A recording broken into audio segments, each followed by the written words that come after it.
ఏ సంఘానికి ఇవ్వబడలా, ఏ సంఘ శాఖకి లేదు పలుకబడిన మాట. ఈరోజు పలుకబడిన మాట కేవలం ఆయన వధువుకు మాత్రమే ఇవ్వబడింది. హల్లెలూయా. ఏ పలుకబడిన మాట ద్వారా అయితే సృష్టి సృజించబడిందో అదే పలుకబడిన మాటను, హల్లెలూయా, అదే సృజనాత్మక శక్తి కలిగిన ఆ వాక్కును దేవుడి రోజున వధువుకి ఇచ్చాడు.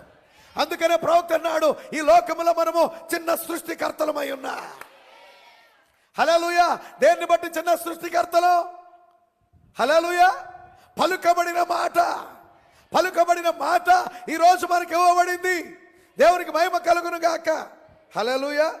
ఆయన తన మర్మములను వారికి తెలియచేయును. ఎవరికి? ఆయన ఎన్నుకున్న ఏర్పరచుకున్న ప్రజలకి తన మర్మములను తెలియచేయును, దానిని వారికి ప్రత్యక్షపరచును. హల్లెలూయా. అందరికీ కాదండి, ఆయన ఏర్పాట్లో ఉన్న వారికి ఆయన దానిని ప్రత్యక్షపరచును.